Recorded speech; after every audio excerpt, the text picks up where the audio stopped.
Voilà, du coup, discussion avec la personne qui a mis la mauvaise ambiance à la table ronde avec Perrier. Et discussion ouverte.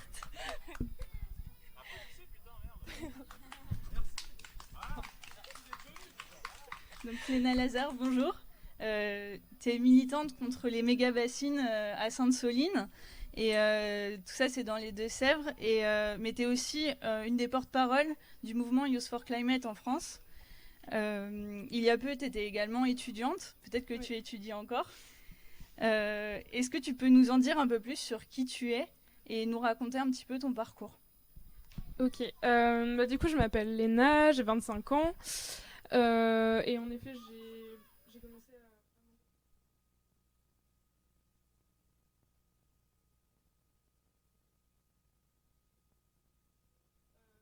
sécher les cours le vendredi pour aller en manif, pour faire des actions de désobéissance civile, et aussi pour se réapproprier leurs universités, leurs lycées, etc., pour parler d'écologie.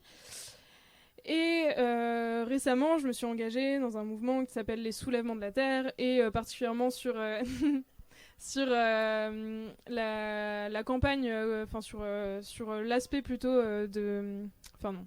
Enfin, je me suis engagée particulièrement sur les méga-bassines au sein des Soulèvements de la Terre.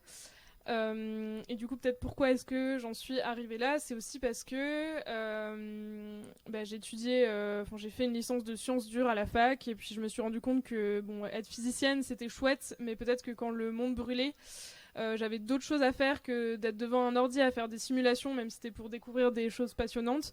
Et du coup, je me suis réorientée en agriculture avec pour projet de m'installer bientôt. Dans une ferme en grande culture, donc typiquement cultiver notamment des céréales, avec un atelier de transformation, notamment au pain. Et du coup, les soulèvements de la terre et cette question des méga-bassines, forcément, ça me parlait beaucoup parce que à la base de cette lutte-là, il y a un conflit entre agriculteurs et entre les modèles d'agriculture qu'on veut. Peut-être qu'on va détailler après, mais en gros, c'est... Peut-être qu'il faut d'abord que je dise ce que c'est les méga-bassines. Mais vas-y, pourquoi est-ce que toi, ça t'a touché en fait, comment est né ton engagement un petit peu dans cette question de l'écologie? C'est vrai qu'on pose souvent la question de est-ce qu'il y a un déclic. De mon côté, je pense pas qu'il y ait eu un déclic, mais c'est vrai que sur mon chemin, petit à petit, j'ai rencontré des personnes qui militaient, ça a été assez facile de rejoindre des associations, etc. Et puis je pense que le fait de venir d'un endroit auquel on est attaché, on a la chance d'avoir des liens avec d'autres êtres vivants. Enfin, je sais pas si du coup il y a... Enfin, il doit y avoir plein de personnes ici qui vivent en Camargue, et c'est vrai qu'on est dans un territoire magnifique, je sais pas, qu'on a des liens avec les flamants roses et tous les oiseaux qui passent par ici, etc., et qu'on se sent attaché à tout ça. Quand on sent qu'on va perdre en fait tout ça parce qu'on apprend qu'il y a le dérèglement climatique, l'effondrement de la biodiversité, forcément ça fait quelque chose d'assez sensible. On se dit mais en fait il va falloir que je commence à me battre, et du coup ça vient peut-être d'une sorte d'émerveillement par rapport au vivant que bien sûr on politise après, quoi. Quelque chose qui t'a touché personnellement en fait assez tôt et qui ensuite te fait dire qu'il faut s'engager. Ouais. Et donc là, les méga-bassines, est-ce que tu peux nous expliquer un petit peu ce que c'est que ce projet? Du coup, les méga-bassines, c'est des énormes cratères plastifiés qui font entre 1 et 18 hectares. Donc ça peut faire jusqu'à 25 stades de foot. Donc c'est vraiment des ouvrages qui sont gigantesques. Et le but de ces méga-bassines, c'est, officiellement, c'est de pomper l'eau quand il y en a beaucoup, donc l'hiver, pour la redistribuer en été. Mais en fait, c'est une manière qu'on trouvait... ça vient de là au départ, même si ensuite les bénéficiaires des méga-bassines sont un petit peu diversifiés. C'est la manière qu'ont trouvé les agro-industriels des Deux-Sèvres, où la culture de maïs est omniprésente, de continuer à pouvoir irriguer leur culture. Parce qu'en fait, ce qui se passe, c'est que dans les Deux-Sèvres, les nappes, elles sont dans un très mauvais état, voire à sec l'été, que du coup, ils ont plus... soit ils peuvent pas pomper, soit ils ont plus le droit de pomper, parce que dans certains endroits, il y a des restrictions, et du coup, ils se sont dit, créons des ouvrages qui nous permettent de pomper quand on a le droit. Et du coup, de base, c'est pas forcément une intention louable de se dire, on va pomper quand le milieu est le plus en état quand les nappes sont les plus sont les plus pleines, sont les plus remplies. C'est vraiment l'idée de ne pas suivre, de pouvoir éviter les interdictions d'irrigation. Est-ce que ça concerne tous les agriculteurs ? Et ben du coup non, et moi je pense que c'est pour ça que je me suis mobilisée avant les questions de biodiversité, le fait que voilà les scientifiques alertent beaucoup sur les méga-bassines, enfin qu'en gros il n'y a aucune étude qui préconise ce modèle-là, mais ça on en parlera plus tard, c'est que ça concerne uniquement 6% des agriculteurs. Et ben, forcément c'est les plus grosses fermes en fait qui vont bénéficier des méga-bassines, et c'est pour ça que c'est une lutte paysanne dès le début quoi. Où il y a plein d'agriculteurs qui se sont dit mais mince en fait moi toute cette eau là qui est pompée dans les nappes dont mon sol bénéficie quand j'irrigue pas ou qui concerne la nappe dans laquelle j'ai un petit forage quand j'irrigue, et ben je vais plus y avoir accès. Et le problème c'est que du coup ça permet une fuite en avant d'un modèle agro-industriel, parce que si les plus gros s'accaparent de plus en plus les ressources, ben, en fait ce qui se passe c'est que petit à petit ils rachètent toutes les fermes d'un territoire qui ont de plus en plus de mal à continuer à exister. Et en fait là c'est la situation de l'agriculture en France aujourd'hui, où on a 10% des fermes qui sont financiarisées, une part qui augmente de plus en plus et des fermes qui sont de plus en plus grosses, et du coup les méga-bassines voilà, c'est aussi relié à tous ces mécanismes là. Et alors comment ça s'est passé très concrètement, comment ce mouvement est né en fait ? Alors le mouvement contre les méga-bassines, je peux pas en attester parce qu'il est un peu vieux quand même. et moi j'ai fait mon lycée à La Rochelle, donc à 30 minutes des premières méga-bassines. Mais voilà, au lycée je savais que ça existait, etc. Mais j'ai mis un peu de temps à m'engager. Donc je sais pas, je pourrais parler aussi du début des soulèvements de la terre, pourquoi pas. Mais du coup la lutte contre les méga-bassines, elle a été mise en avant parce qu'il y a une dynamique nationale qui s'est beaucoup penché sur ces enjeux d'accaparement de l'eau et d'accaparement des terres, qui s'appelle les soulèvements de la terre. C'est une dynamique contre l'agro-industrie et l'artificialisation des terres, qui a été créée il y a 2 ans par une assemblée de 150 personnes qui venaient des mouvements écolos, du mouvement climat et aussi du milieu paysan, avec toutes les associations de la bio et le syndicat paysan de la Confédération, qui est la Confédération paysanne. Et du coup, on a commencé à mener de plus en plus d'actions, et c'est vrai que les actions contre les méga-bassines, c'est celles qui ont pris le plus d'ampleur dans le mouvement. Notamment parce que je pense que voilà, la question de l'eau, l'été arrive et... l'été arrive, ouais, c'est ça. Et désolée, et on voit très bien que l'état des nappes est pas bon en France du tout, donc forcément c'est quelque chose qui nous taraude et qui est déjà concret.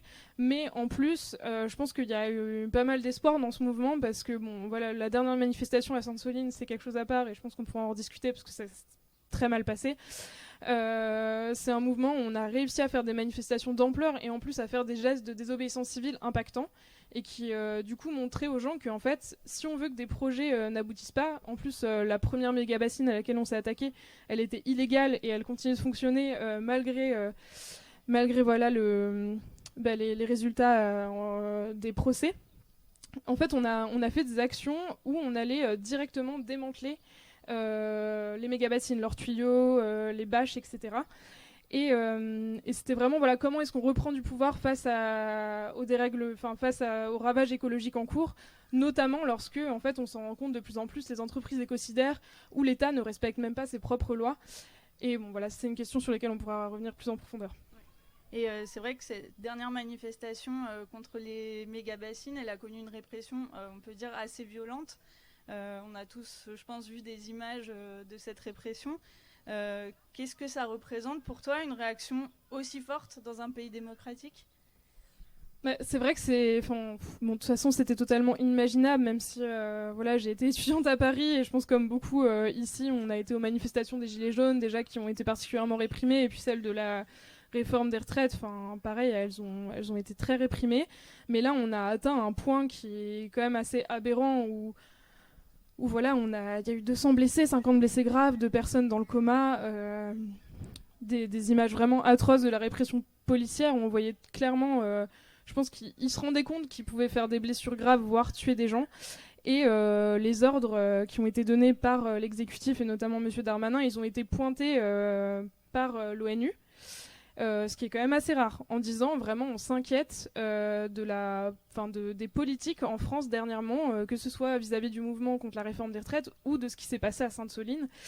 Et voilà, du coup c'est pas qu'un avis militant, c'est vrai que ce rapport ce discours de l'ONU, et qu'en plus il y a eu tous les mensonges un peu pour camoufler en fait les ordres atroces qui avaient été donnés, notamment le fait que moi, je fais partie des personnes qui ont dû se batailler sur place pour que les ambulances arrivent, parce qu'en fait, on savait qu'il y avait Serge, donc un des manifestants qui est bien heureusement, il est sorti du coma quelques semaines après, mais il était entre la vie et la mort sur place, et on a dû attendre jusqu'à 3 heures les ambulances parce qu'elles étaient entravées. Et j'étais avec Marine Tondelier, j'étais avec des personnes de la France Insoumise, etc., qui ont été jusqu'à appeler Elisabeth Borne pour que la situation se résolve. Parce que là, on a vraiment peur qu'une personne meure devant nos yeux, et ça, on sait maintenant. Il y a eu des enregistrements de Mediapart, une enquête du Monde, etc., qu'il y a des ordres qui avaient été donnés de la préfecture de ne pas intervenir sur place, alors qu'il y avait des médecins urgentistes qui avaient alerté. Et en fait, voilà, tous ces mensonges-là, ça donne malheureusement un tableau de l'exécutif où on voit qu'on s'enfonce de plus en plus quand même. Qu'on est sur une pente autoritaire en tout cas, et sur une répression malheureusement que souvent on ne constate pas en effet dans les pays de l'Union européenne. Donc on ne peut pas vraiment dire que vous ayez eu un soutien institutionnel pour cette question de l'eau comme une ressource commune. En tout cas, pas du côté de l'État. Après, les institutions scientifiques, typiquement, on a beaucoup de soutien de la part des chercheurs du CNRS, parce qu'il n'y a aucune étude qui montre que les méga-bassines seraient bénéfiques. Les porteurs de projets n'arrêtent pas de dire, mais si, il y a l'étude du BRGM, mais cette étude du BRGM, le BRGM l'a dit ils l'ont dit d'eux-mêmes, elle ne prend pas en compte dans ses modélisations les effets du dérèglement climatique. Donc on voit qu'il y a quand même quelque chose d'assez central qui est oublié, et du coup il y a énormément de scientifiques qui sont montés au créneau concernant les méga-bassines, d'autant plus qu'il y a le Chili et l'Espagne, il y a 20 ans, entre 10 et 20 ans, qui ont décidé aussi de faire des méga-bassines. Et on voit aujourd'hui que les impacts sont assez négatifs pour plein de raisons, que ce soit sur des questions sociales, justement, de justice dans le monde agricole, et aussi de l'impact sur la biodiversité.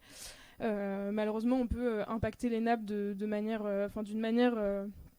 assez grave, et se retrouver face à des nappes qui ont tellement été aménusées qu'on va plus pouvoir pomper beaucoup dedans pendant des années et des années, et alors qu'on sait qu'on va vers un dérèglement climatique assez important. Vous avez un contact justement avec ces scientifiques, comment ça se passe, les rapports avec eux depuis le point de vue militant, et de l'autre côté le point de vue scientifique qui, on pourrait dire, se voudrait un peu plus neutre? C'est vrai que il y a des hydrologues qui ont vraiment voulu bosser sur la question avec nous, mais souvent ce qui se passe, c'est que les médias cherchent des chercheurs au CNRS et tout, et leur demandent de prendre position, et ceux qui sont en mesure de prendre position le font. Mais c'est vrai qu'il s'est passé quelque chose d'assez extraordinaire, c'est que Valérie Masson-Delmotte, qui est une des scientifiques les plus connues du GIEC, a décidé de soutenir les soulèvements de la Terre, mais à un niveau politique aussi, en disant mais en fait vous pouvez pas réprimer ces activistes comme ça, vous pouvez pas demander la dissolution d'un tel mouvement, parce que on a été menacé de dissolution. On m'a demandé tout à l'heure si on était dissous. Je pense que j'en parlerai peut-être pas avec autant le sourire si le mouvement avait été dissous, mais ouais, on a, en tout cas il y a le milieu universitaire, le milieu scientifique qui nous soutiennent fortement. Ok. Et pas de souci, on est entre nous. Après, je me demandais, d'un point de vue extérieur, justement, aux personnes scientifiques, aux personnes engagées, est-ce que tu as eu des messages? Est-ce que tu as reçu plutôt du soutien ou plutôt de l'incompréhension concernant Sainte-Soline? Oui. Pas mal de soutien. Après, je pense qu'il y a eu beaucoup d'incompréhension, et même moi, je sais même pas si je peux vraiment encore parler de Sainte-Soline. Je pense qu'on était tous dans un état post-traumatique après avoir vu ça. J'ai déjà vu des manifs violentes dans ma vie, mais là ça a dépassé vraiment tous les niveaux. Et puis surtout c'était moi j'étais dans l'espace de gestion des blessés où il y avait 50 personnes qui avaient mal, et moi dès le début j'ai commencé à leur dire mais vous inquiétez pas, l'ambulance va arriver, on va dépêcher des voitures du camp quand les personnes n'étaient pas trop blessées, mais que c'était quand même pas bien.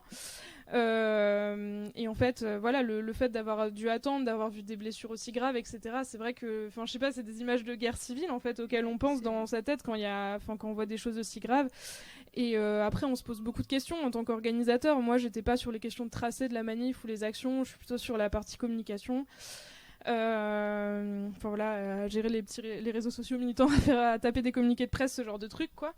Et mais ouais, on s'est tous énormément remis en question. On s'est dit, est-ce qu'on aurait dû faire une manif qui va jusqu'à cette bassine alors qu'on aurait pu se douter qu'ils allaient pas vouloir qu'on s'en approche?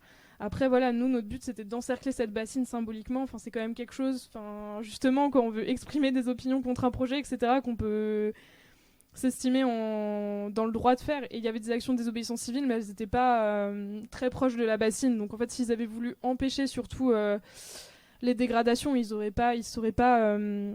Enfin, parce que du coup, on faisait des actions de démantèlement, comme j'en ai parlé tout à l'heure. Ils ne seraient pas mis en mode Fortin dans la bassine, qui à ce moment-là n'était vraiment qu'un cratère de cailloux. Donc, on n'aurait pas pu faire d'action sur cette bassine. Et donc, ouais, je pense pas mal d'incompréhension aussi de certains militants, mais dans le sens état de choc, quoi. En train de se dire, il faut qu'on discute parce que il faut voir comment on fait des mobilisations qui font qu'on s'oppose pas à une telle répression. Et bien entendu... Enfin, aussi voir est-ce qu'on peut avoir une stratégie en tant que manifestant, en tant que foule, pour réagir en fait quand on se retrouve face à des dispositifs qui sont très compliqués. Et puis là, voilà, on est sur plusieurs pistes, mais c'est vrai que notamment en Allemagne, quand ils vont faire des actions contre les mines de charbon, typiquement, ils se prennent une semaine à l'avance où tout le monde se retrouve. Enfin, c'est les actions d'Ende Gelände, je sais pas si vous connaissez. Et c'est des actions très préparées. Ouais, c'est des actions qui sont préparées très à l'avance, mais où du coup, tu as ton binôme, et ensuite, tu as une équipe de 10, tu as une équipe de 100, et en fait, tu fais remonter les informations, mais du coup, il peut y avoir des petites assemblées pendant l'action. Et peut-être que si on avait eu ça, je sais pas si ça aurait été possible, on aurait pu se dire, typiquement, il faut pas qu'il y ait des groupes qui essaient de s'approcher trop près, parce qu'en fait, juste ça va partir en affrontement, etc., et ça va juste être trop compliqué à gérer, parce qu'ensuite, tu es dans une inertie totale où tu as plein de blessés. T'as une partie de la manifestation qui est en train de s'affronter avec la police que tu peux pas laisser totalement isolée non plus parce que c'est encore plus le carnage et du coup voilà, c'est juste impossible. C'est vrai qu'il y a une sorte de responsabilité en fait quand on participe à ce genre d'action, ce genre de mouvement, de se dire ok, je vais participer à quelque chose qui peut potentiellement mal tourner, qui peut être violent physiquement et qui en fait engage ton corps, ta personne. On en parlait tout à l'heure pendant la conférence d'introduction de cette question de comment on passe de l'individuel au commun. Et c'est vrai qu'on l'a un peu abordé en disant que toutes les actions étaient possibles et que chacun pouvait aller un petit peu où il allait, de l'action la moins dure à mener, on va dire, à l'action la plus engageante. Comment on fait quand justement on se retrouve dans cette situation d'une grande violence en fait? Après, vraiment, je pense que la faute, c'est quand même le dispositif tel qu'il avait été pensé, etc. C'était vraiment, je pense, pour terroriser les gens, parce que s'ils avaient voulu être dans quelque chose de préventif en disant que voilà, la manif était interdite, etc. et qui nous avaient voulu faire en sorte qu'on ne sorte pas du camp, etc. Il y aurait plein de manières de faire, tandis que là, juste le fait de se mettre sur les murs de la bassine, du coup, c'est des murs qui sont quand même d'une dizaine de mètres de haut. Et du coup, d'être surplombant et de tirer sur les manifestants, en tout cas, voilà, c'était pas du tout une volonté d'apaisement ou même de maintien de l'ordre, je pense. Mais c'est sûr que nous, en fait, face à cet état qui se durcit, il faut qu'on essaie d'agir intelligemment ensemble. Et il y a des modes d'action différents pendant une manifestation. Il y a des gens qui réagissent différemment aussi à la répression policière, etc., etc. Et du coup, l'idée, voilà, c'est d'essayer de faire en sorte qu'il y ait une réflexion commune, qu'on puisse prendre des décisions et décider de partir si à un moment on a l'impression que, lorsque c'est encore possible, parce que du coup, comme je l'ai dit, quand on a 50 blessés qui attendent les secours, on peut pas arrêter la manifestation parce que c'est trop compliqué. Et que là, vous avez peut-être vu les images, peut-être que je rentre dans trop de détails, mais il y a quand même des palets lacrymaux qui sont tombés sur les blessés et les députés, et il y a des images qui montrent que vraiment on était clairement visés, donc on savait que les blessés étaient en danger si on partait, donc ouais, c'est vraiment de la préparation en amont, mais c'est pour ça qu'on va se donner 1 an avant de refaire une grosse manifestation quelque part, pour réfléchir à tous ces enjeux-là, et ouais, comment est-ce qu'on réagit bien à ces situations d'urgence auxquelles on ne devrait pas avoir à réagir, hein. Vraiment, c'est pas c'est pas rejeter la responsabilité principalement sur nous quand je dis ça. Ouais, l'idée, c'est d'avoir un petit temps de pause pour essayer de se poser la question de comment on peut continuer ce mouvement et surtout d'accuser le coup en fait, de tout ce qui s'est passé. C'est ça. Après, c'est les grosses manifs dans les Deux-Sèvres, un peu sous le format qu'on faisait depuis 2 ans, qu'on met en pause. Mais par contre, il y a un événement qui arrive en août, là, d'une semaine. On va faire une grande marche en tracteur et à vélo de Sainte-Soline à Paris. On va s'arrêter devant les institutions ou des lieux importants, je sais pas, typiquement de l'agro-industrie, des gros sièges de coopératives, etc., pour les interpeller et pour faire quelque chose quand même lors de cet été qui malheureusement s'annonce assez terrible. Mais du coup, ça fait qu'on n'est plus à l'endroit où les bassines sont vraiment en construction avec des chantiers, où il y a énormément de tensions sur ce territoire parce qu'il y a beaucoup d'habitants qui sont contre. Et malheureusement, lorsqu'on s'oppose à l'agro-industrie, vous avez peut-être vu les témoignages d'Inès Leroux qui s'est fait saboter sa voiture, etc. en Bretagne parce qu'elle a dénoncé les algues vertes. Mais en fait, dans les Deux-Sèvres, c'est pareil. Malheureusement, il y a des militants qui reçoivent des menaces de mort d'agro-industriels. Il y a le neveu du porte-parole de Bassine Montmercy qui se fait tabasser. Et du coup, en fait, on est dans un territoire où il y a beaucoup de tensions et où c'est aussi très... c'est coûteux psychologiquement de s'organiser là-bas. Moi, heureusement, en fait, je me mobilise là-bas et j'y vais hyper souvent, mais j'habite pas là-bas.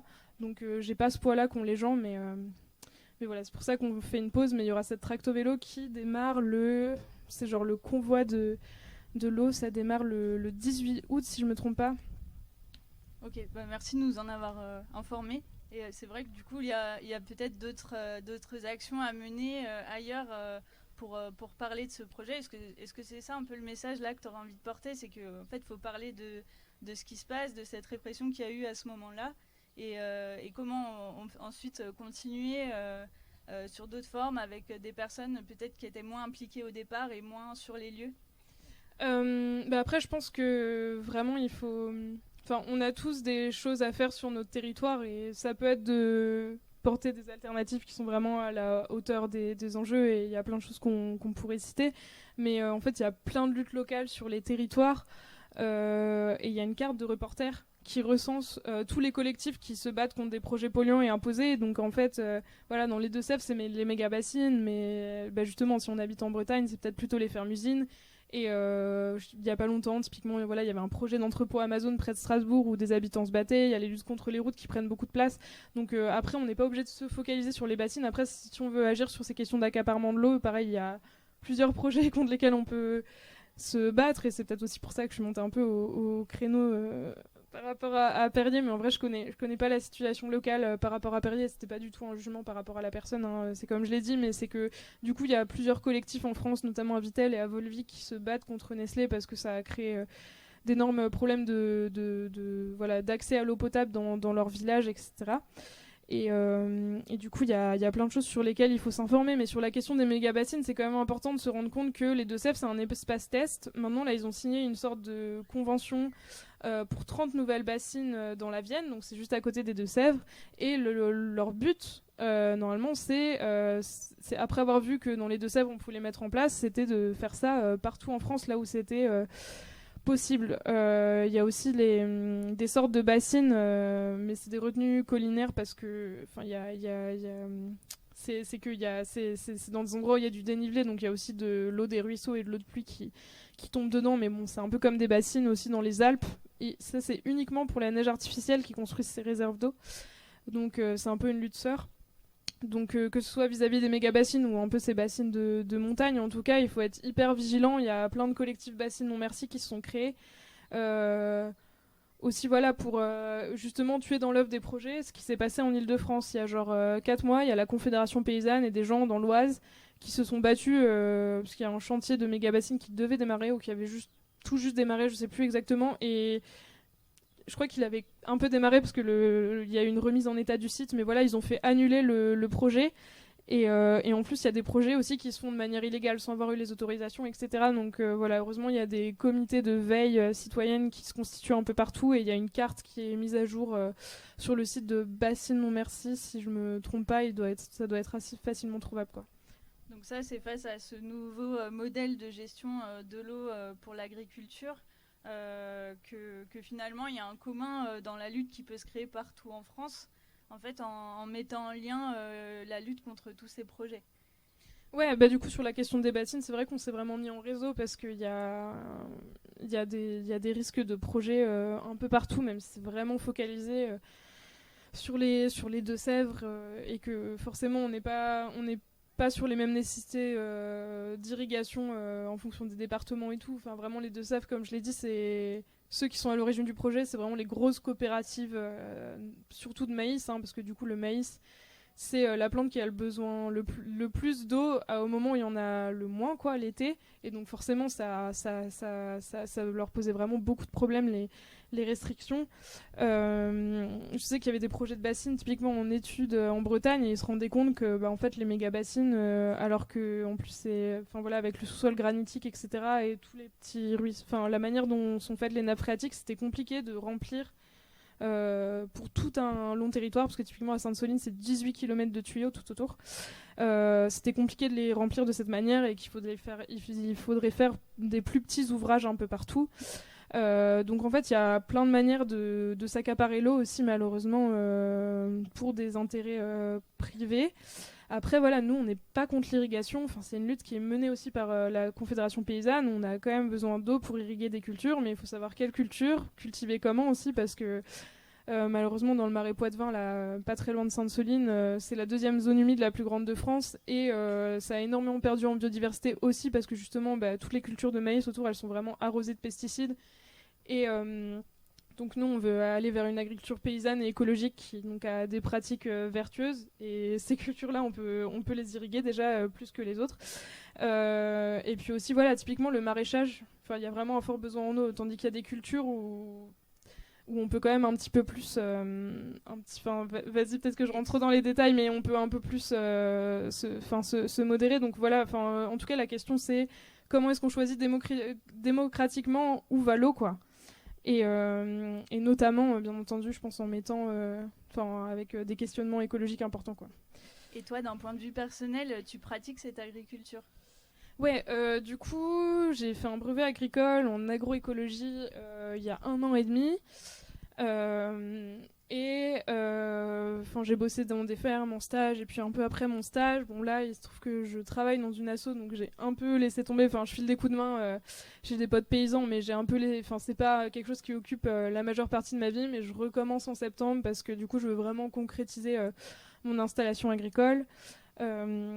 Et on en parlait entre nous, j'en ai déjà parlé là. Non, qui du coup sera en grande culture céréalière avec un atelier de transformation de pain, de transformation de la farine en pain.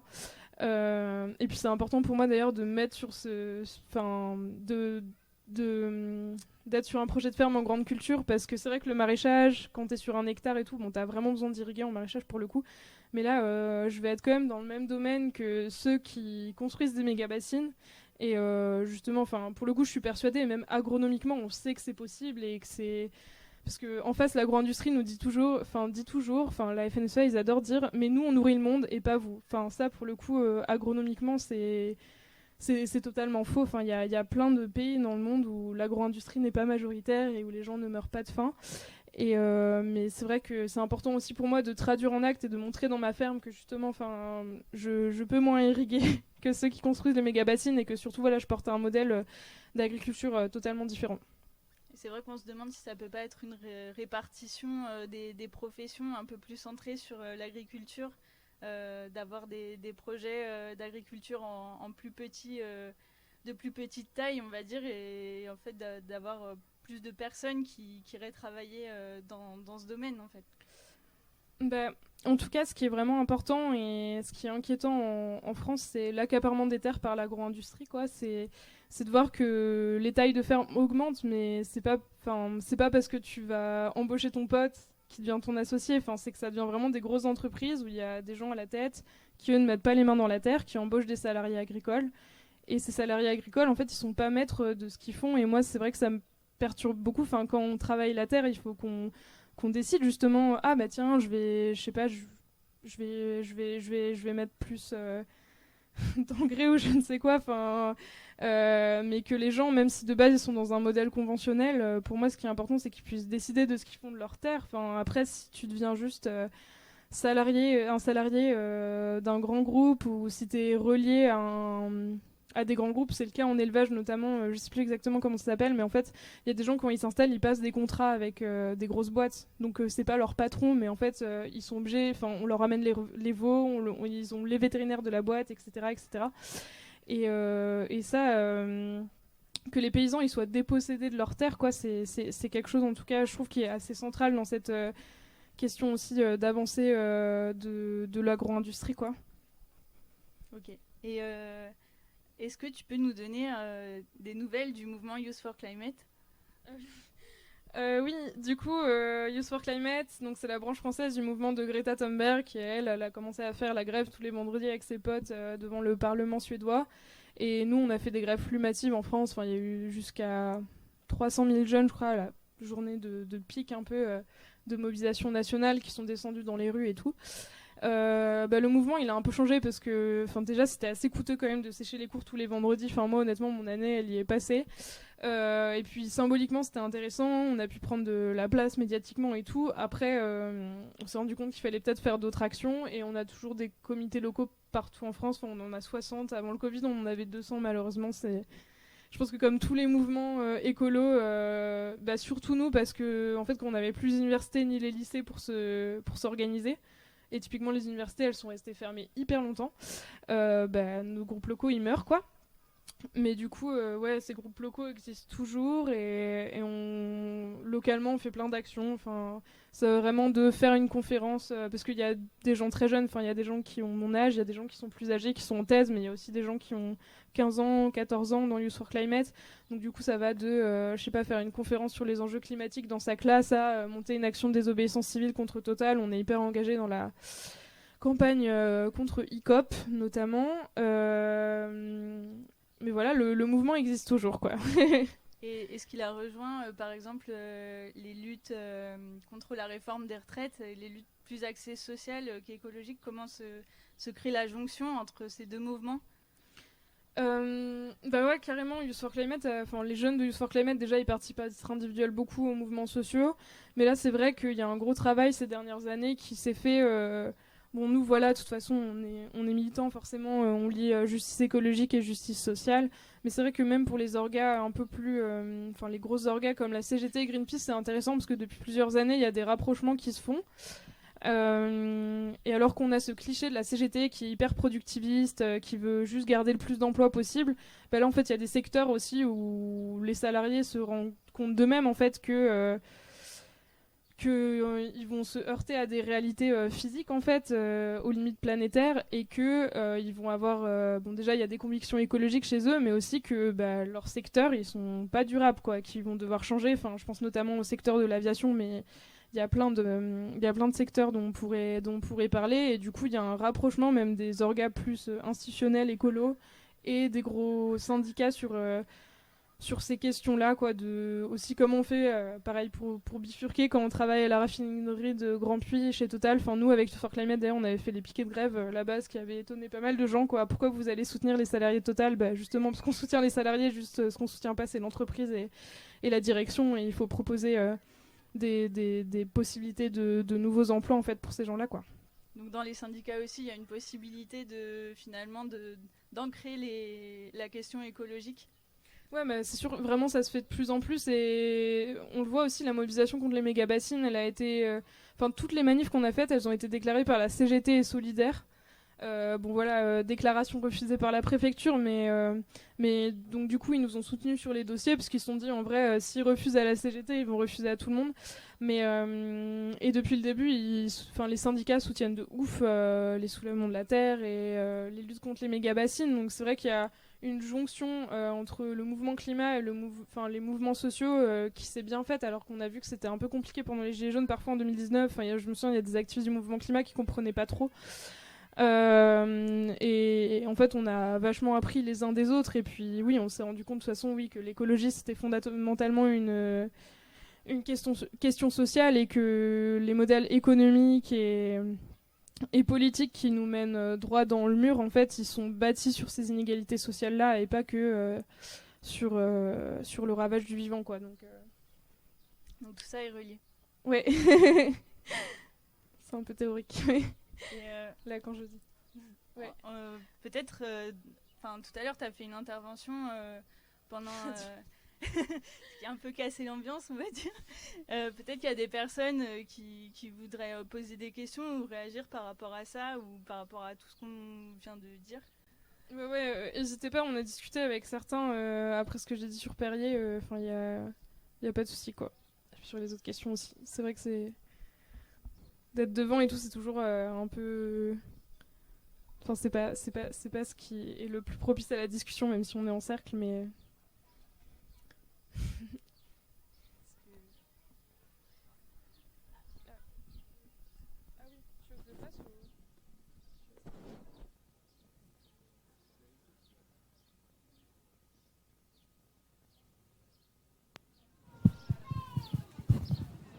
Toc toc.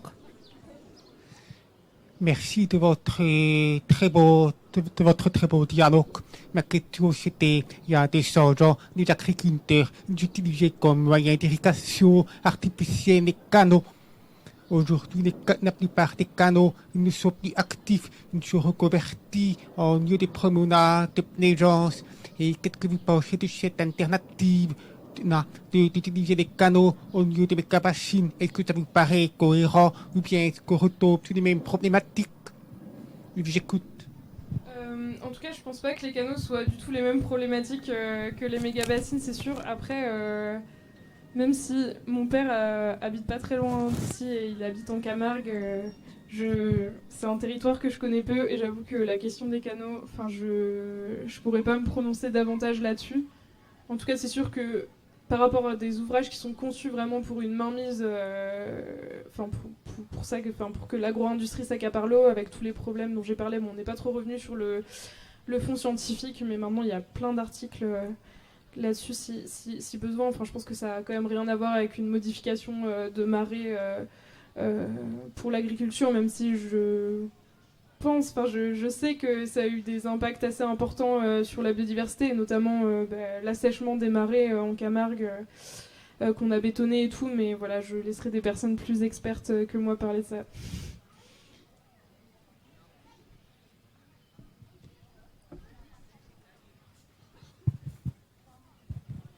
Oui, bonsoir. Léna, après la menace l'annonce qui ne s'est pas transformée de dissolution par Darmanin, le collectif Les Soulèvements de la Terre a appelé à créer des comités de soutien. Est-ce que tu peux nous parler de ça? Et je pense que parmi nous, il y a des personnes qui peuvent témoigner de la création de comités de soutien locaux. Ouais, carrément. Du coup, on n'est pas trop allé sur. On n'a pas trop parlé de la dissolution, mais oui, suite à Sainte-Soline, du coup, nous, on pense que c'était pour faire diversion, mais Darmanin a dit bon, du coup, eux, c'est les grands méchants, il faut les dissoudre, peut-être pour arrêter justement de répondre aux questions qui gênaient sur le maintien de l'ordre et tout. Et du coup, on s'est dit, ils veulent faire croire qu'on est un petit groupuscule d'ultra-gauche qui est dirigé depuis la ZAD de Notre-Dame-des-Landes, je ne sais pas quoi. Enfin, bon, la note de l'enseignement, c'était n'importe quoi. On va leur montrer qu'on est des dizaines de milliers, même si on le voit parce que toutes nos mobilisations, elles sont portées, donc, comme j'ai dit, par des syndicats, par des assos écolos comme Attaque, Alternativa, XR, enfin, en tout cas des assos qui sont assez connus, donc c'est un peu fou de taxer tout le monde d'éco-terroristes. Mais passons, et donc c'est pour ça qu'on a créé l'adhésion sur le site, où il y a plus de 100 000 personnes qui ont dit « Je suis les soulèvements de la Terre ». Et aussi on s'est dit, faisons en sorte que les personnes qui se reconnaissent là-dedans, surtout si on est dissous, puissent se rencontrer. Et du coup c'est pour ça qu'il y a eu le lancement des comités locaux, mais ensuite les comités locaux, c'est vrai qu'ils appartiennent à tout le monde, et qu'il va y avoir une assemblée intercomité les 10-11 juillet. Justement sur l'ancienne ZAD de Notre-Dame-des-Landes, parce qu'il y a un... Mais bon, enfin, si vous voulez, on pourra en parler, hein, mais c'est juste que penser qu'on a des chefs à Notre-Dame-des-Landes, enfin, c'est n'importe quoi. Après, il y a des personnes de Notre-Dame-des-Landes qui sont très investies dans les soulèvements de la Terre, parce que ça a été un haut lieu de lutte écolo. Et voilà, pour pas que ça ait l'impression de me contredire, mais ouais, s'il y a des personnes des comités locaux qui veulent en parler, c'est trop bien, mais c'est un cours de structuration. Pour l'instant, il n'y a pas trop de... Enfin, je sais qu'il y en a qui proposent des actions, il y en a qui participent aux actions de la saison, comme il y a un calendrier d'action nationale, mais... Donc bonsoir, je suis avec 3 personnes à l'origine de la création du comité de soutien au soulèvement de la Terre de Nîmes, donc enchantée. Et du coup, voilà, on a participé le week-end dernier à une première réunion des comités des soulèvements de la Terre du Gard. On était 5 groupes, voilà, sur le Gard. Donc il y a 3 comités en lien avec les soulèvements directement. Et après, il y a 3 autres comités.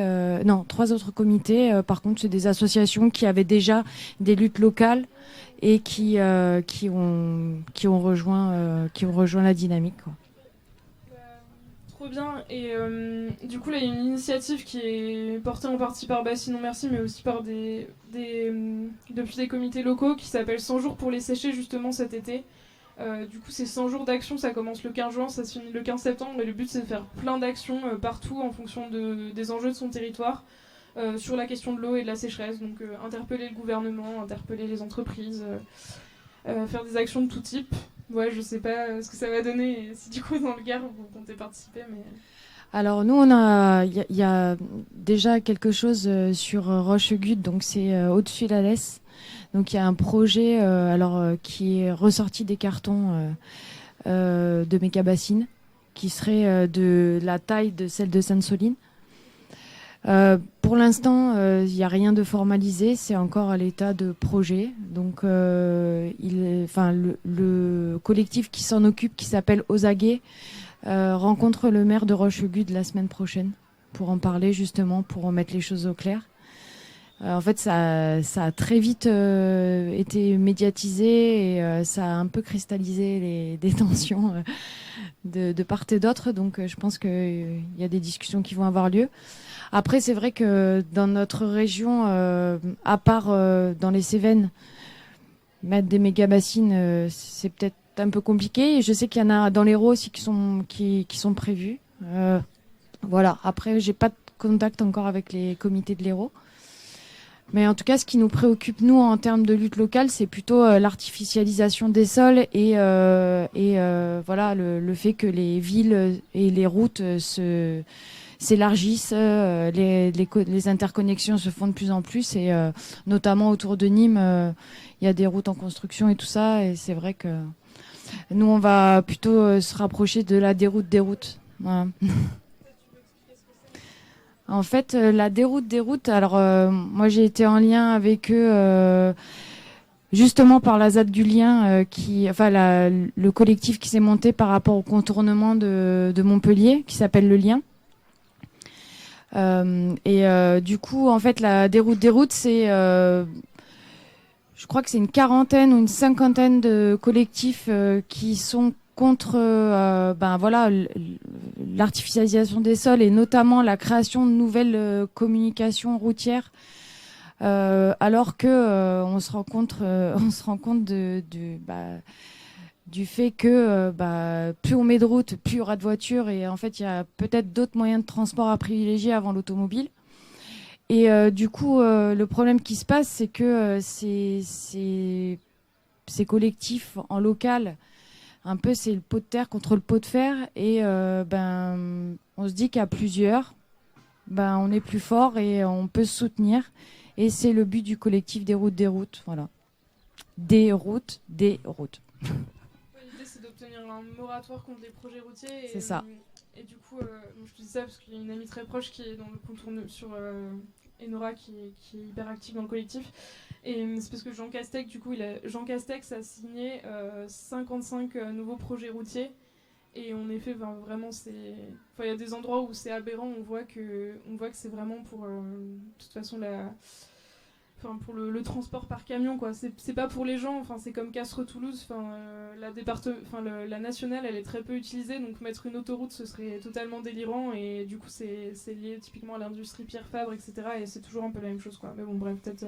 parenthèse finie, mais je sais pas s'il y a des routes vraiment proches. Ah bah si, il y a le contournement de Nîmes, c'est ça, ouais. Il y a Montpellier, il y a Nîmes, il y a Nîmes dans les deux sens, parce que Nîmes, il y a 60 platanes qui sont sur le point d'être abattus, et après ils vont passer dans l'Avonage de l'autre côté. Voilà quoi, c'est à Bérésina quoi. Donc voilà, on est là. Nîmes, Nîmes représente.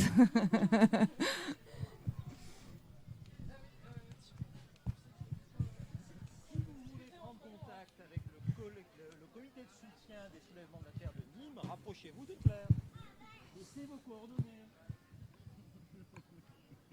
Il y a un contournement à Arles aussi qui est dans les tuyaux. L'enquête publique, elle arrive dans quelques semaines.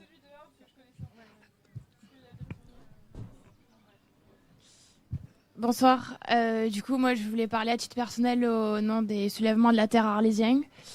J'allais parler du contournement, il y a la lutte aussi pour le pont de Barcarin et nous là actuellement on se mobilise pour le 14 juin en Maurienne, donc c'est contre du coup le Lyon-Turin parce que là on parle de contournement autoroutier mais l'État il pète la boule au point de refaire une ligne ferroviaire alors qu'il y a déjà une ligne existante qui refuse de réhabiliter alors que ça coûterait beaucoup moins cher. Juste par évidemment des intérêts pécuniaires et j'en passe. Et voilà, c'est vraiment une mobilisation internationale parce qu'ils sont dans une situation là-bas où ça dépasse les bornes autant au niveau de la biodiversité, de l'expropriation, au niveau des terres agricoles, etc.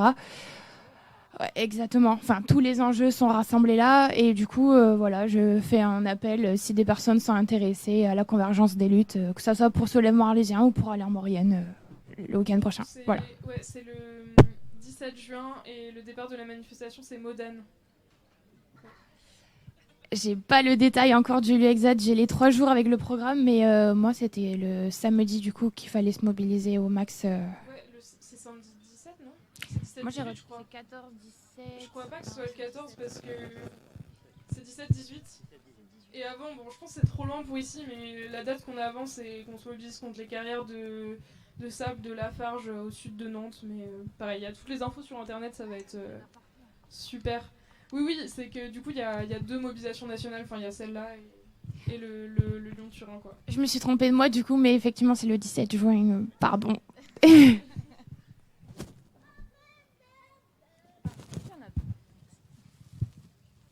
Est-ce qu'une autre personne veut prendre la parole?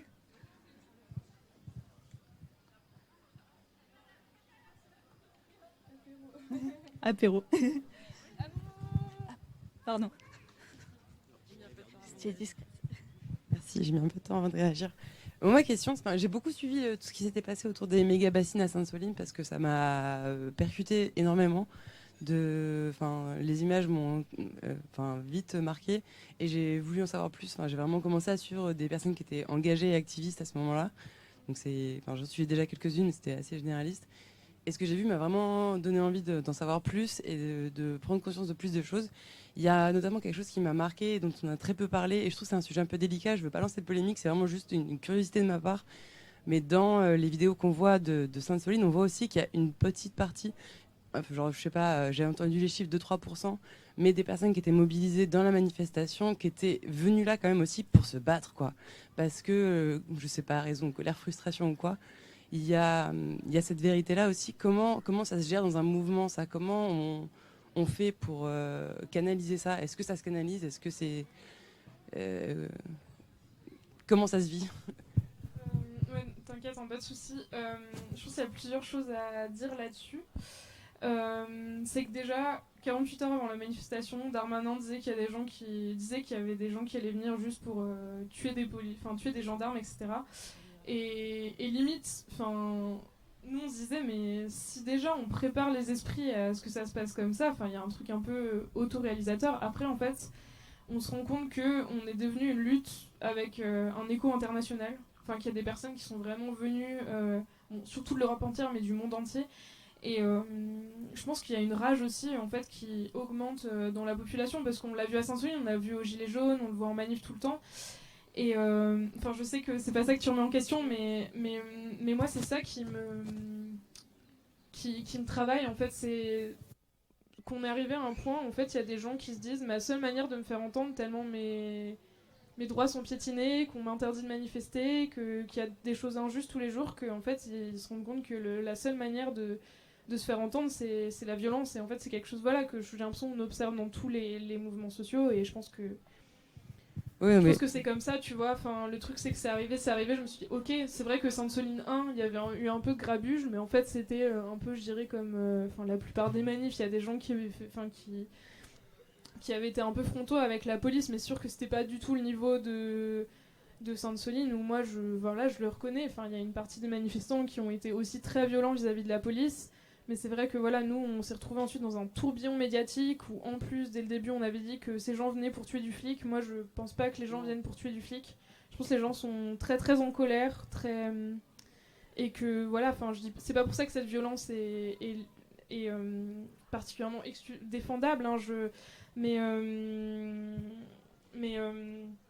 En tout cas, voilà, il y a eu aussi tout cet enjeu-là de rappeler ce que c'est la responsabilité de l'État dans le maintien de l'ordre, quelles sont les armes de la police. C'est des armes qui tuent, tandis que même parmi les manifestants qu'on aurait qualifiés de violents, la majorité, ils ramassaient des cailloux dans les champs et ensuite, voilà, il y a quelques personnes qui étaient quand même vraiment très, très violentes et qui étaient davantage plus armées, mais ça, c'est une toute petite minorité. Mais quoi qu'il en soit, voilà, moi, à chaque fois, j'essaie quand même de dire il faut se poser la question de d'où vient la violence des manifestants, quel est le rôle de chacun par rapport à ça, comment sont armés les gendarmes, quel ordre on leur a donné. Et ce qui était dur, voilà, c'était cette espèce de bouillie médiatique où on essaie de mettre la responsabilité sur nous, sur les manifestants, en mode vous l'avez bien cherché que des gens soient dans le coma parce que des personnes ont été violentes.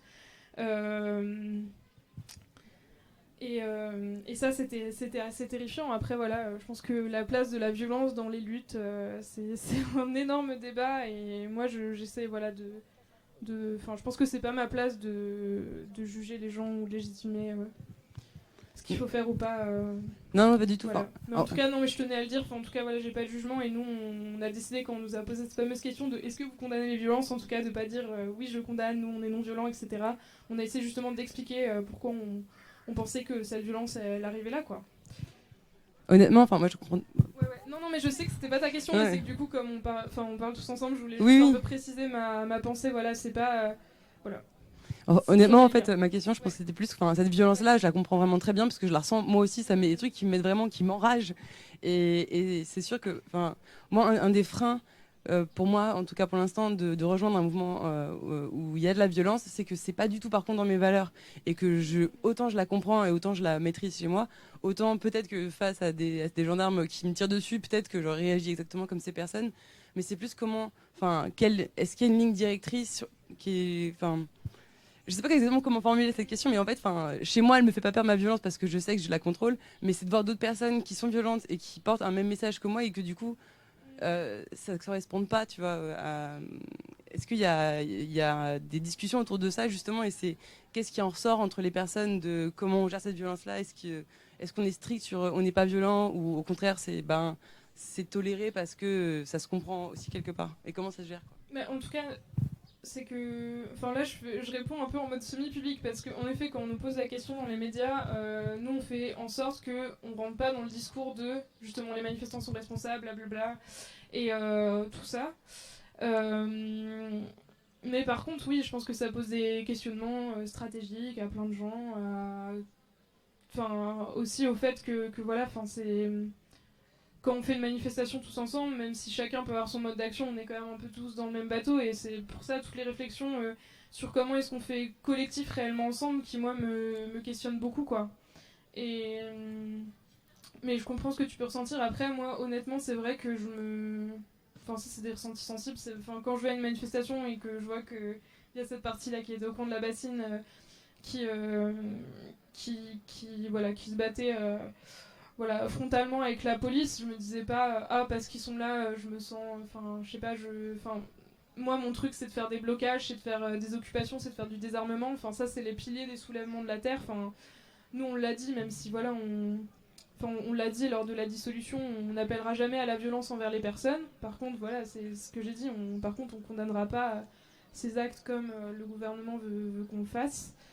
Nos piliers, ils sont clairs. On va pas organiser des actions en se disant cette action, elle nécessite d'être particulièrement violent envers les forces de police. Bon, voilà, c'est toujours des manières un peu vagues de répondre. Par contre, c'est sûr qu'il y a des moments où on a dû passer des barrages de police sur d'autres actions, et il y a plein de manières de le faire qui font quand même que voilà, on pousse les gendarmes, qu'on passe ces lignes, et on va pas se laisser faire par des dispositifs policiers. Mais en tout cas, voilà, on n'appelle pas à la violence envers les individus, quoi.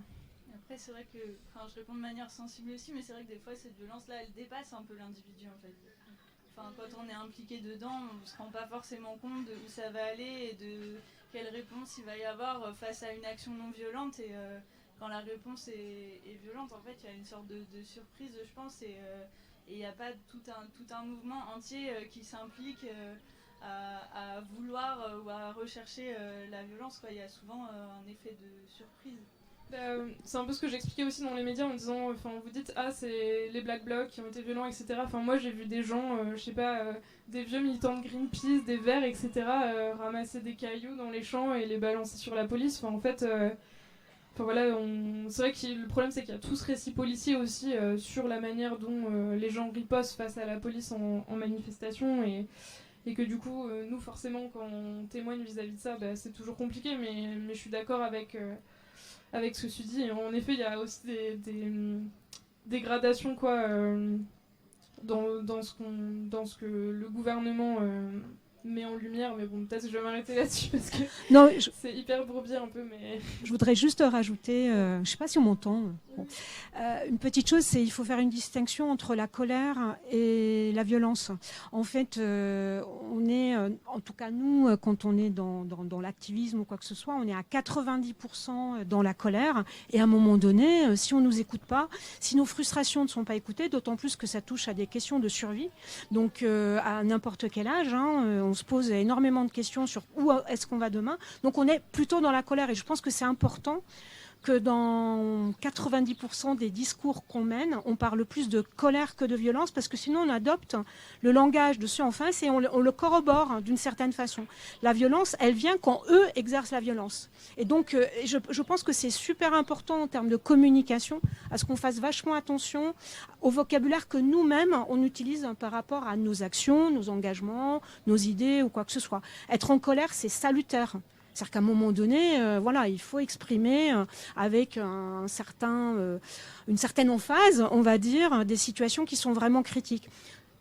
La bascule dans la violence, elle ne dépend que de la réaction en face. Tu ouvres la porte pour négocier, eh ben, il n'y aura plus de violence. Les gendarmes, ils ne bougent pas et ils n'agressent pas, il n'y aura pas de violence. Il y aura juste un affrontement verbal ou d'action, ou deux rangs totalement immobiles les uns en face des autres. Ce ne sera pas de la violence. Par contre, ce sera de la colère. Et ça, c'est vachement important quand même de faire la distinction. Mais nous-mêmes, dans nos têtes à nous, on n'est pas violent, on est en colère. C'est très différent. Tu as totalement raison, et je me souviens plus de qui a écrit ce texte, mais il y a un texte qui a beaucoup tourné aussi sur quels sont les avec les 4 types de violences. Je sais pas si quelqu'un le connaît ici. Non. Tu vois, bref, je vais essayer de le retrouver aussi sur mon téléphone, mais c'est intéressant, c'est juste de dire en gros, la violence de militants, c'est pas le même type que la violence d'État, parce qu'en fait, il y a la violence des oppresseurs, quoi, qui crée un système dans lequel, en effet, les gens qui sont en colère et qui justement trouvent pas d'issue à cette colère, ça peut se transformer en violence à un moment. C'est pas la même chose que ceux qui créent la violence dès le début, enfin qui créent les conditions de cette violence, quoi. Et qui est aussi une violence symbolique en fait. Ouais. Oui, mais ça c'est le langage des dominants. Tu vois. À un moment donné, il faut qu'on change le langage, sinon on changera pas. Je suis d'accord je suis d'accord, même s'il y a toutes les réflexions. Il y a plein de réflexions de ce son sur la violence qui sont hyper intéressantes. Et là, il y a une traduction, mais après, bon, je vais pas monopoliser la parole, mais il y a une traduction du livre de Françoise Daubonne, Contre-violence, qui est assez intéressant, parce que peut-être tout le monde la connaît peut-être pas, mais voilà, c'est une militante, c'est un peu celle qui a fondé le courant écoféministe en France et qui était une militante anti-nucléaire aussi très engagée. Enfin, malheureusement, on oublie la mémoire des luttes, mais en France, on a eu un mouvement anti-nucléaire très très fort. Et Françoise Daubonne, elle a notamment posé une bombe dans un chantier de centrale nucléaire où il y avait personne. Enfin, vraiment, l'idée, c'était de s'attaquer au matériel. Et du coup, elle a écrit aussi un bouquin où elle explique un peu ça, que pour elle, c'est de la contre-violence. Elle est sur la défensive, même si on qualifie son acte de violent. Et là, on peut se demander, est-ce que c'est de la violence quand ça attaque pas les êtres vivants ? Enfin, moi, je le pense pas. Mais bon, voilà, de toute façon, c'est... Enfin, ouais, il y a plein de réflexions chouettes là-dessus.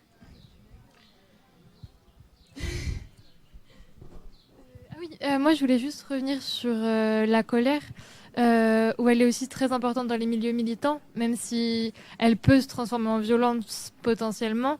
C'est aussi ce qui fait qu'on bouge, qu'on avance, qu'on crée des choses, et cette colère-là, c'est important qu'elle soit présente parce que c'est ce qui nous fait avancer. Donc, il faut pas trop en avoir peur non plus. Effectivement, faut pas que ça se transforme en violence parce que ce serait dommage et ça nous ferait perdre l'objectif premier.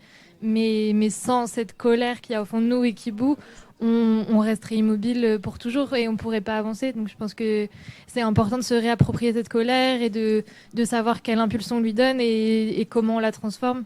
Et c'est à nous d'être maîtres de cette transformation et de ne pas perdre de vue nos objectifs et de ne pas en faire quelque chose du coup qui deviendrait négatif. Merci. Je souhaitais juste rajouter quelque chose à propos du terme violence. C'est bien de proposer une différence avec la colère, mais on peut parler de plusieurs types de violence aussi. Il y en a violence physique, mais aussi c'est symbolique. En fait, si nous, les manifestants, quand nous allons manifester, ce que nous ressentons, c'est cette violence symbolique. Et nous sentons que nous n'avons pas d'autres moyens, en fait, d'autres moyens de répondre que parfois la violence physique. Donc, on pourrait essayer de répondre au niveau de l'espace démocratique, de créer des accords, des espaces de rencontre, des façons différentes de répondre. Et ça, c'est la responsabilité de l'État, de ceux qui nous gouvernent, de nous proposer d'autres moyens de réponse.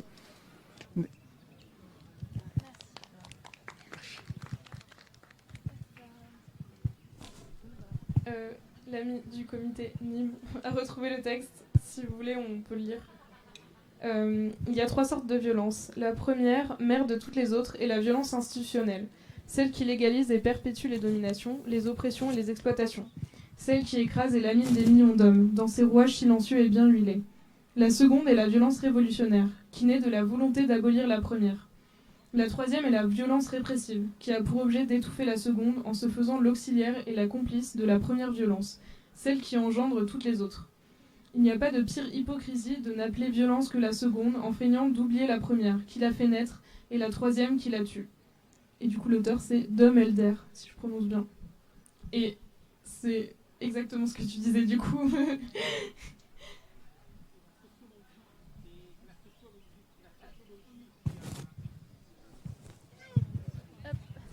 C'est la sociologie qui a introduit le terme de violence symbolique dans la différence entre les classes. Quand une personne d'une classe populaire évolue dans une classe qualifiée comme aisée, eh bien, il y a des nouveaux codes, des nouvelles choses, eh bien, tu sens oppressé. On peut parler, dans ce cas, les sociologues d'une violence symbolique.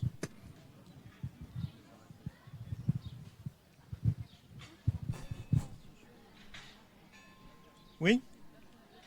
Non, je voulais juste poursuivre. Après Sainte-Soline, il y a eu un épisode qui est un petit peu passé inaperçu. Pourtant, il était très important. C'était le 22 avril à Seix contre l'A69, sortie de route. Sortie de route, ça venait juste après les violences et les erreurs qui ont été commises, les fautes qui ont été commises par les FDO, qui ont été extrêmement bien manipulées, instrumentalisées par le pouvoir.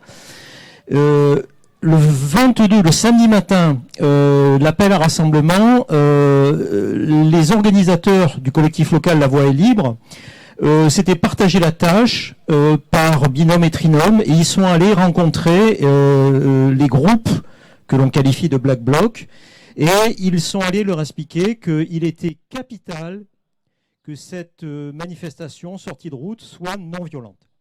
Dans la déclaration qui avait été co-signée par la Conf, par Attac et je crois par Alternativa, La Voix est libre s'était engagée auprès du préfet du Tarn de ne rien dégrader. La manifestation a pris la forme d'une course de caisse à savon extrêmement joyeuse et festive.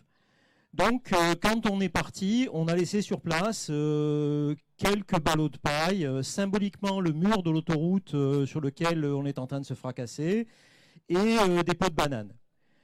Les Black Blocs, ils ont joué le jeu. Les forces de l'ordre ont joué le jeu. Les premiers étaient à 400 mètres du tracé de la manifestation, et personne n'est allé juste en fin de manifestation. Quelques isolés ont lancé 2-3 pétards sur les Black Blocs, il y a eu une interpellation ou deux, enfin bref. Lorsqu'il n'y a pas d'enjeu à défendre, soit un symbole, soit une représentation physique du pouvoir, il peut y avoir non-violence. Lorsqu'il y a un enjeu à défendre quelque chose, on l'a bien vu lors du mouvement des Gilets jaunes, à ce moment-là, le pouvoir se durcit Là, il y a eu une parenthèse heureuse, parce qu'ils avaient eu conscience que quelques jours auparavant, 1 ou 2 semaines, ils avaient complètement déconné. Et depuis, le discours de l'exécutif, il est revenu sur la charge que l'on pose aux opposants. Samedi dernier, les anticorridas, chose jamais vue à Nîmes, jamais vue en 20 ans que j'y vis, il y a eu 14 gardés à vue, des anticorridas. Et dans l'arrêté de la préfète qui a été produit le jeudi, 14 pages, 58 fois le mot violence. Donc ça dit bien ce que ça veut dire. L'État, l'exécutif, instrumentalise les mouvements qui ne vont pas dans son sens. Merci, je vous propose de conclure du coup. C'est une belle conclusion. Non, mais juste pour ajouter que c'était intéressant parce que en plus, c'est la préfecture qui a connu le drame de Rémi Fraisse aussi. Du coup, nous, on avait des échos. Enfin, moi, j'étais pas dans l'orga, mais étant dans la com Natio, ils avaient peur qu'il y ait un nouveau drame en fait. Et c'est vrai que c'est un contexte assez particulier, ce qui s'est passé à la 69, mais je pense que t'as bien résumé. Et d'ailleurs, je me disais peut-être petite précision parce que même nous, on finit par dire les black blocs, mais le black bloc, c'est une technique, c'est pas des gens. Mais sinon. Je sais pas, ça me touche trop qu'il y ait des personnes des comités locaux d'ici et qu'on ait une discussion un peu sur les luttes qu'il y a et qu'on soit revenu de manière un peu sensible sur Sainte-Soline, la violence et tout. Enfin, je trouve que c'était vraiment trop un bel échange et trop hâte de le continuer là de manière plus informelle sans micro, mais c'est vrai que là ça donne envie de faire une AG et de continuer à parler. Et merci beaucoup pour l'écoute. Enfin, c'est aussi un peu bizarre. Je suis tout autant membre des soulèvements que vous. Et là, j'étais un peu dans un truc de mise en valeur. Et c'est vrai que, voilà, dans le milieu militant, c'est toujours un peu bizarre. Mais voilà, merci pour l'écoute. Merci à toi.